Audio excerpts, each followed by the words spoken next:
శాసన సభ సభ్యులైతేనేమి, శాసన మండలి సభ్యులైతేనేమి, అలాగే లోక్సభ సభ్యులైతేనేమి, రాజ్యసభ సభ్యులైతేనేమి, నా అందరున్నారు నా సహచర. అంటే వాళ్ళందరూ పలికిన ప్రతి మాట, అంటే మీ అందరూ మాట్లాడినట్టే మేమంతా మీ ప్రతినిధులం, మీ సేవకులం. రామరాజ్యంలో డైలాగ్ ఉంది, ముందు ప్రజల్ని సేవించడం అని, ఆ తర్వాతే రాజు అని. సో మీ అందరికీ ఒక్కొక్కరికి మీరు మాట్లాడిన భూషలు కావన్నాను, నా భూషణములు ఏవైతే ఉన్నాయో అవి ప్రతి ఒక్కరు ఇక్కడ విచ్చేసిన ప్రతి ఒక్కరు కూడా ఈ స్టేజ్ మీదకి వచ్చి మాట్లాడినట్టుగా నేను భావించుకుంటూ, మరి ముందుగా నాకు ధన్యమైన జన్మనిచ్చి నన్ను మీ అందరి గుండెల్లో ఆ మహానుభావుడికి స్వరూపంగా నిలిపినందుకు, మరి దైవాంశ సంభూతుడు, విశ్వానికి విశ్వ నట రూపం ఎలా ఉంటుందో చూపించిన కారణ జన్ముడు, నా తండ్రి గురువు దైవమైన విశ్వవిఖ్యాత నట సార్వభౌమ పద్మశ్రీ డాక్టర్ నందమూరి తారక రామారావు గారికి ఈ సభాముఖంగా ఆయన్ని స్మరించుకుంటూ, వాగర్తో సంపర్తో వాగర్త పతిపతే జగతో పితరం ఉందే భారతీ పరమేశ్వరం అంటారు. అంటే శివ పార్వతులతో పోలుస్తారు. నా గాయత్ర పరమంత్రం నమతు పరదేవత నా హరే పరత శ్రాత నానృతాత్ పాతకం పరం యస్మాత్ పార్థివదేహ ప్రాతుర్పద భుక్తి యస్మాత్ పార్థివదేహ ప్రాతుపుత్రుని భగవతి గురుణ సంతుల మాంసి సహస్రం తస్మై సర్వజ్ఞ మూర్తే పిత్రే. సో ముందుగా పుణ్య దంపతులకు వాళ్ళ బిడ్డగా నన్ను పుట్టించినందుకు ఆ భగవంతుడికి నాకు కృతజ్ఞతలు తెలియజేసుకుంటూ, మరి వాళ్ళ పద్మభూషణ్ చాలామంది అన్నారు చాలా ఆలస్యంగా ఇచ్చారు మీకు అని. నేనన్నా కాదు సరైన సమయంలోనే ఇచ్చారు, అంత దైవలిఖితం. ఏది జరిగినా నా జీవితాలు అన్నీ కూడా సంఘటనలు కూడా అలాగే జరిగినాయి. నేను అటు cancer hospital Basavataraka Indo American cancer hospital research institute chairman అయితేనేమి, లేకపోతే ఇటు ఒక శ్రీరామరాజ్యంలో రాముడిగా వేయడం ఏంటి, వేషం వేయడం ఏంటి, అలా ప్రతిదీ నా జీవితంలో ఎంతో సారూప్యం. నా నిజ జీవితంలో సంఘటనలకి, నేను సినిమాలు చేసిన పాత్రలకి ఎంతో సారూప్యం అలా కలిసి వచ్చింది నాకు. నేనన్నా లేదు ఇదే సరైన సమయం, ఎందుకంటే నాన్నగారిదేమో శత జయంతి జరుపుకున్నాం, ఆ తర్వాత నాకు వచ్చింది. ఆ తర్వాత నేను 3సారి ఎమ్మెల్యేగా ఎన్నికయ్యాను, ఆ తర్వాత నాకు వచ్చింది. ఆ తర్వాత Basavataraka Indo American cancer hospital research ఇన్స్టిట్యూట్కి చైర్మన్గా 15వ సంవత్సరంలో అడుగుపెట్టాను మొన్న మార్చి నెలలో. ఆ తర్వాత నాకు వచ్చింది. అలాగే 4 సినిమాలు వరుసగా హిట్లో, అఖండ కానీ, లేకపోతే వీరసింహారెడ్డి కానివ్వండి, నెలకొండ భగవంత్ కేసరి కానివ్వండి, ఆ తర్వాత డాకు మహారాజు కానివ్వండి, 4 సినిమాలు హిట్ల తర్వాత, దాని తర్వాత 50 సంవత్సరాలుగా హీరోగా ప్రపంచంలో ఎవడు లేడు. 50 సంవత్సరాలు హీరోగా, మధ్యలో క్యారెక్టర్ ఆర్టిస్టుగా దారి మరణము అలా జరిగిందేమో కానీ వాళ్ళ క్యారియర్లో 50 సంవత్సరాలు హీరోగా నాకు నిలబడటానికి శక్తినిచ్చిన నా తెలుగు జాతికి నా కృతజ్ఞతలు తెలియజేసుకుంటున్నాను. ఏదైనా ఇప్పుడు బాలకృష్ణ గురించి చాలా రకాలుగా మాట్లాడుకుంటారు. ఏం చూసి బాలకృష్ణకి అంత పొగరంటారు, నన్ను చూసుకునే నాకు పొదనైన పొగరంటాను. ఎవరు చూసి అంత ధైర్యం అని అంటుంటారు నన్ను చూసి. అప్పుడు నేను అంటాను, బాబు నా ఏదైతే నిజస్వరూపంతో అదే నన్ను ఉసిగొల్పే ఒక విప్లవంగా అడుగడుగునా నేను నడుస్తానని నేను చెప్తూ ఉంటాను. అలాగే నా రీతి ఏంటి, ఇతనికి అన్నీ తెలుసా అంటారు నన్ను చూసిన వాళ్ళందరూ. నన్ను నేను తెలుసుకునే కంటే పెద్ద విద్య లేదని ఒక సవాలుగా నిలబడతాను. నా మాట సూటిగా ఉంటుంది, నా మాట ముక్కు సూటిగా ఉంటుంది, నా వీక్షణం తీక్షణం దర్శనమిస్తుంది. అలాగే నా తీరు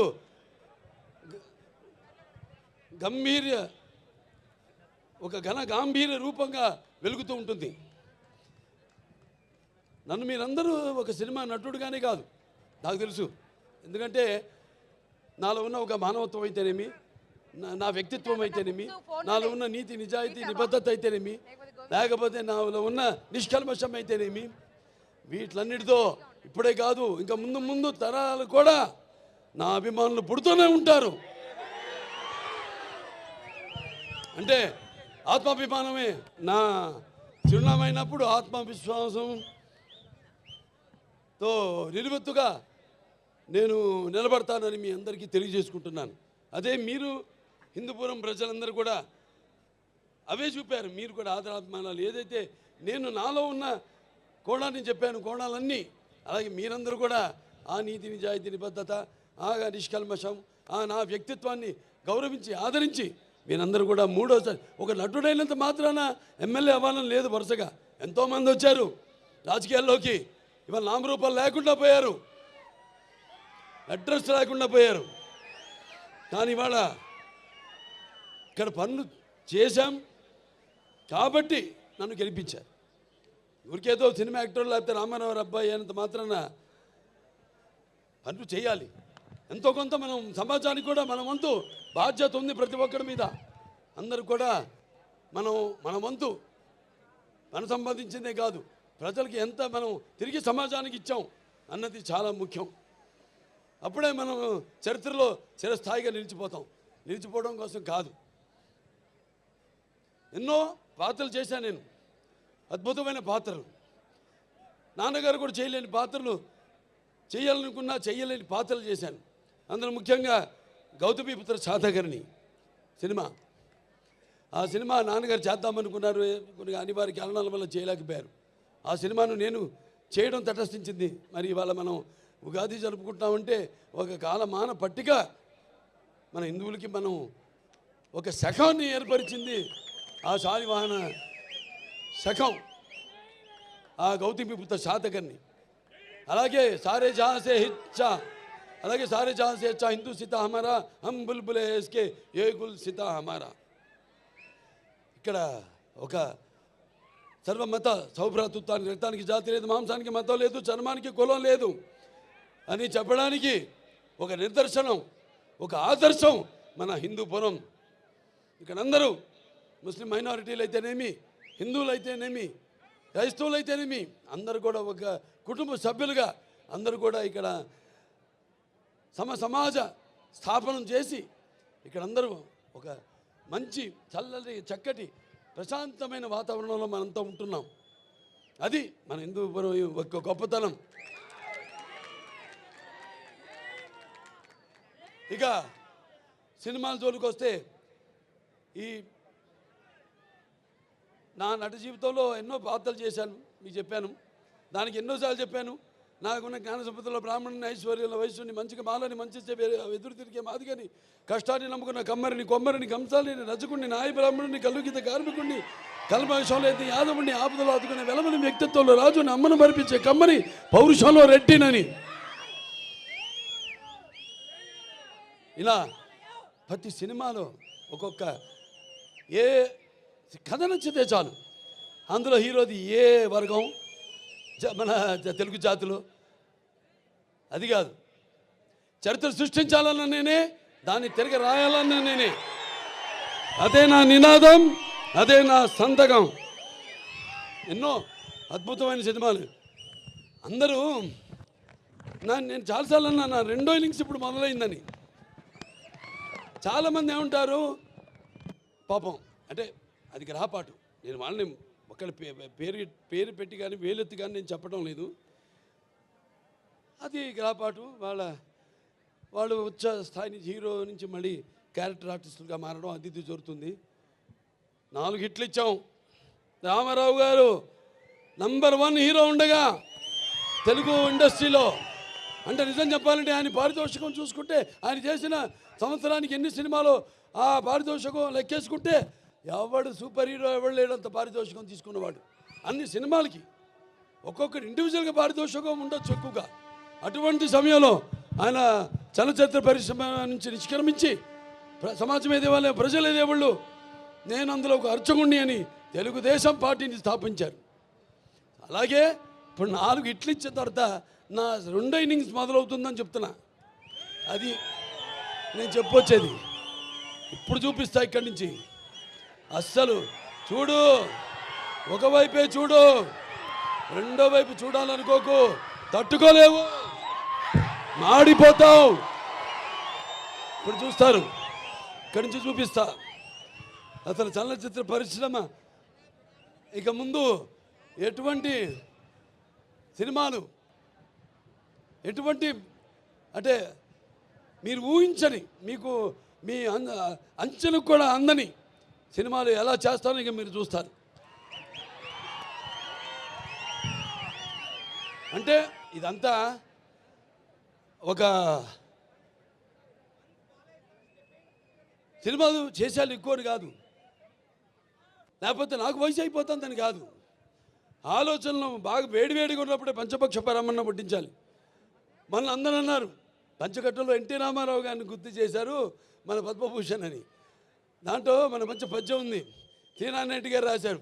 దాంట్లో మరి పంచపక్ష పరమాన్నం ఉన్నా మన ఆంధ్ర ఏమంటే మనం గోంగూర పచ్చడి కోసం గుటకలేవాడు,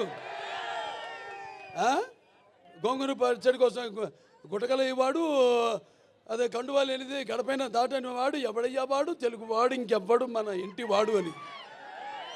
అలాగే మన భాష, ఇందాక చాలామంది చెప్పారు డైలాగులని. మరి తెలుగుదేలా ఎన్న దేశము తెలుగు ఏన తెలుగు వల్లబుండ తెలుగు ఒకండ ఎల్ల నృపులు కలిపి ఎరుగవే భాషాడి దేశ భాషలందు తెలుగు లెస్స. మరి మన భాషని మనం ఏమంటాం, బయట వాళ్ళు అంటారు ఇటాలియన్ ఆఫ్ ద ఈస్ట్ అని. మరి అటువంటి భాష మంది. ఆ భాషలో తెలుగు జాతిలో మనం పుట్టడం మన పూర్వజన్మ సుకృతం, మనందరం కనపడాలి. అలాగే తెలుగు భాష కూడా మనం మాట్లాడుతున్నందుకు మనం ఎంతో ఆనందించాలి. సో అటువంటి ఈ యొక్క పద్మభూషణ్ సరే నాకు కోరిక తీరుతుంది, అది నాకు కూడా తెలుసు. ఎందుకంటే సమాజంలో ఎన్నో సంస్కరణలు తెచ్చారు చాలామంది, నేను కాదన్ను. సమాజంలో చాలామంది ఎన్నో సంస్కరణలు తెచ్చారు, కానీ అవి కథల వరకు, లేకపోతే పుస్తకాల వరకు, లేకపోతే అవి నెరవేరకుండా ఉండే ఎన్నో సంస్కరణ కోసం ప్రయత్నించడం జరిగింది. కానీ ఒక ఎన్టీఆర్, నేను చెప్పాను ఎన్టీఆర్ అంటే కేవలం నందమూరి తారక రామారావు గారు కాదు. ఎన్ అంటే నటనాలయం, ఆయన ఇల్లే ఒక నటనాలయం. టీ అంటే తారమండలంలోని తారక ధ్రువ తారకుడు. ఆర్ అంటే రారాజు రాజర్షి రాజకీయ దురంధరుడు, రమణీయ గమనీయ సౌమ్య గుణధాముడు ఎన్టీఆర్ అని. మరి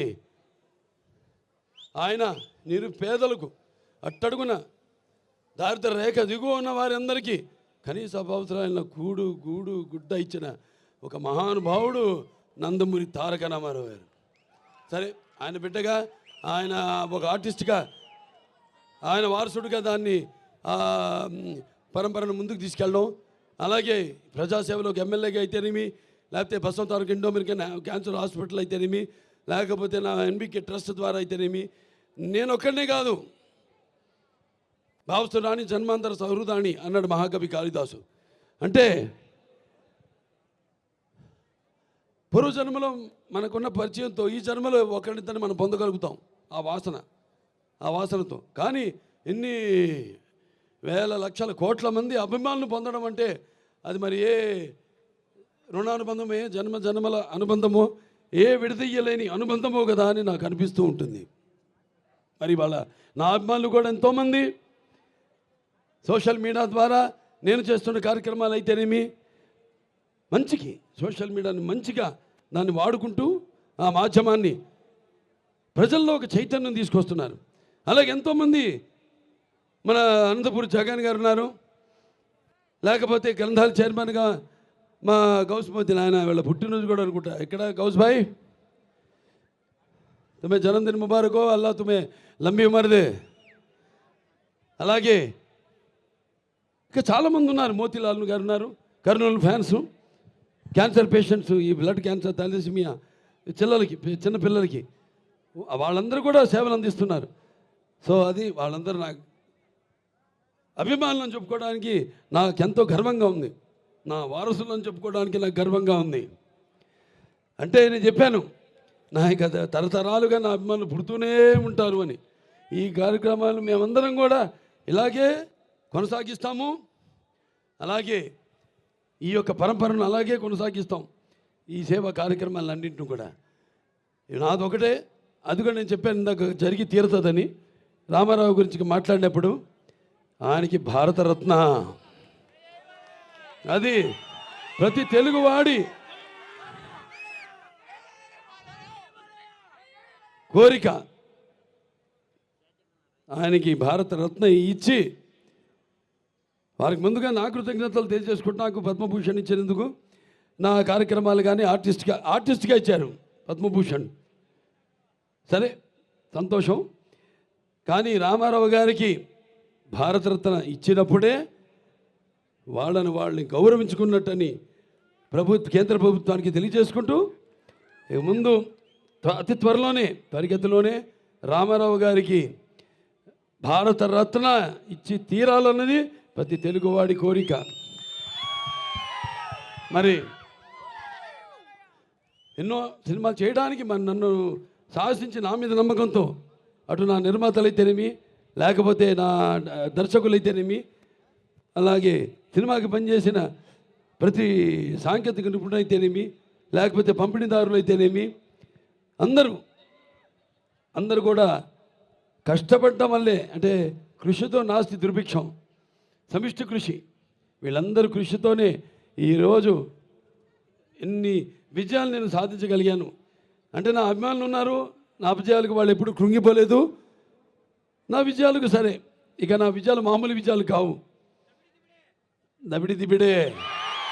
ఇవాళకి ఒక నరసింహనాయుడు ఉంది, సమరసింహారెడ్డి ఉందంటే ఇప్పుడు కూడా భారతదేశపు చలనచిత్ర పరిశ్రమలో ఏ చిత్రాలు కూడా ఆ రికార్డులను ఇప్పటిదాకా దగ్గరికి కూడా రాలేదు. అది మన చరిత్ర. మనం ఏంటంటే ఎప్పుడు కొత్తదనం ఆస్వాదిస్తాం. కొత్తదనాన్ని అది నాన్నగారి నుంచి కూడా అది జరుగుతూనే ఉంది. ఆయన ముందు ధైర్యం చేసేవారు. ఎందుకంటే మనం ప్రతిరోజు వాడే నిత్యావసర వస్తువులం ఆర్టిస్ట్ అన్న వాళ్ళం.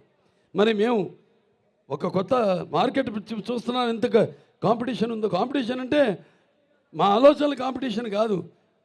వేరే వాళ్ళకైతే వాళ్ళ భక్తికి లేకపోతే వాళ్ళ ఉనికికి ఒక కాంపిటీషన్. మాకు మీరుండగా నా కాంపిటీషన్ ఏంటి? నేను ఎప్పుడు అందిస్తూనే ఉంటాను, నాన్నగారి నుంచి కూడా వాటి మీరు ఆదరిస్తూనే ఉంటారు. ఇవాళ మరి తెలుగు చలనచిత్ర పరిశ్రమ కూడా ఇవాళ పాన్ ఇండియా